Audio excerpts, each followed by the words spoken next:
Líderes de todo o mundo não deixaram de comentar a eleição de Trump para a presidência americana. Na Casa Branca, ele vai ter a influência que nenhum outro líder mundial consegue fazer frente, a não ser o presidente russo, com quem os americanos mantêm uma relação distante, pelas diferenças sobre a crise no leste da Ucrânia e também no conflito na Síria. Mas o presidente russo Vladimir Putin parabenizou o líder eleito agora americano, esperando restaurar as relações entre os dois países. Foi essa palavra que ele usou, restaurar. Eu vou conversar agora com a correspondente em Madrid, Luísa Belchior. Luísa, boa tarde para você. Putin acredita que as relações entre Moscou e Washington podem mudar a partir de agora? Essa é a grande aposta dele, Elô. Boa tarde a você, boa tarde a todos. A gente sabe, né, que existia e existe um conflito, uma relação bem conflituosa entre o governo de Putin e o governo de Barack Obama. E a gente também sabe que já existe uma certa simpatia de Putin, do governo da Rússia em geral.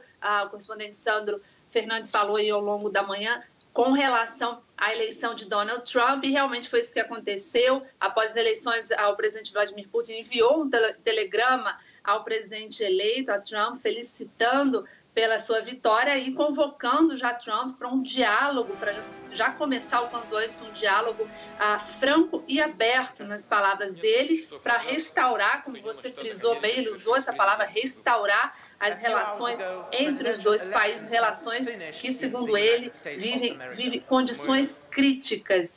Portanto, a gente vê aí já uma aproximação, ou pelo menos uma tentativa, uma mensagem de Putin que ele quer, ele busca essa aproximação dos Estados Unidos agora com a eleição de Donald Trump, que é algo que preocupa também aqui a Europa. A Europa também vem tendo relações bastante turbulentas junto com a Rússia. Vai lembrar que Rússia e Estados Unidos também mantêm relações, operações militares conjuntas ou no mesmo país, como é o caso da Síria, e vem tentando também uma parceria nesses países para conciliar as suas operações, Elô.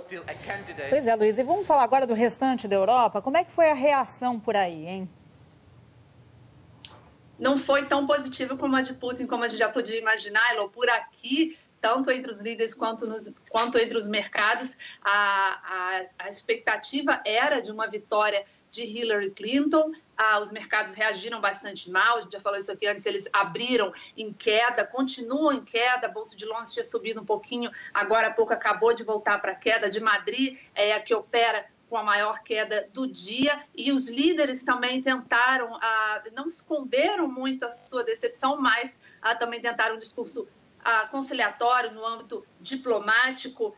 O presidente do Parlamento Europeu, por exemplo, Martin Schulz, disse que há que se respeitar essa decisão e que o Parlamento Europeu está de braços abertos para dialogar com Donald Trump. A Federica Mogherini, que é a representante aqui da União Europeia para políticas exteriores, disse que os laços entre os Estados Unidos e a União Europeia são muito profundos e muito maiores do que qualquer mudança política, qualquer mudança de governo. Ou seja, ela também não falou diretamente sobre Trump, mas falou mais nesse âmbito dos laços indestrutíveis.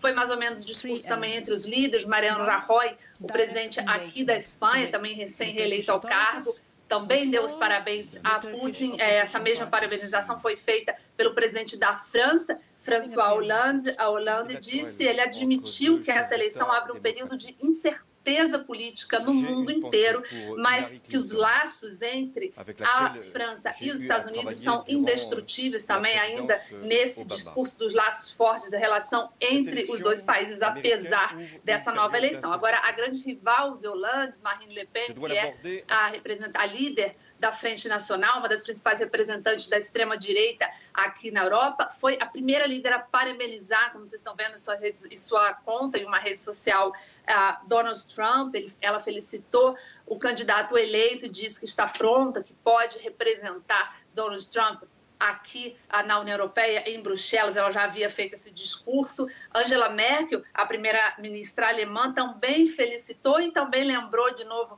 nesse mesmo discurso que a União Europeia e os Estados Unidos mantêm laços muito fortes e que os Estados Unidos seguirão fazendo parte da política exterior do país. Porque vai lembrar que seu ministro exterior foi um dos políticos dos que fizeram as críticas mais duras a Donald Trump durante a campanha nos Estados Unidos.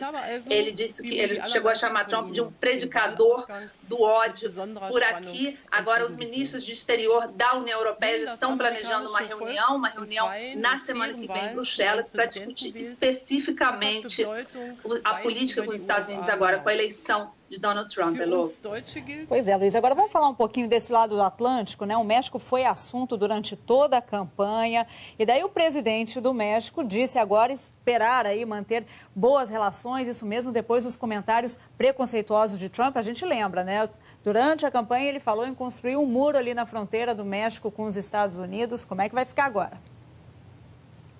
Pois é, era uma das reações mais esperadas, né, Elô, do México, aqui pela Europa também. Vai lembrar que a Europa está lidando com uma crise migratória sem precedentes e que foi muito criticada também por Donald Trump. Agora, Henrique Peña Nieto, presidente do México, ele também felicitou Donald Trump e ele disse que o seu país vai continuar a estreitar os laços de cooperação com os Estados Unidos. Também optou, portanto, por um discurso mais conciliatório, de se esperar seguir trabalhando junto com o governo norte-americano, agora representado por Donald Trump, para estreitar, para criar mais vínculos bilaterais entre os dois países. Agora, o setor econômico do seu país também já se pronunciou. O presidente do Banco do México, Agustín Carstens, falou agora há pouco e disse que o seu país não descarta, está pronto para lidar com uma eventual crise, instabilidade financeira, mas não descarta também ter que fazer ajustes tributários, ajustes financeiros, alguns cortes por uma eventual crise financeira, aumento da crise por conta dessa eleição de Donald Trump, Elô.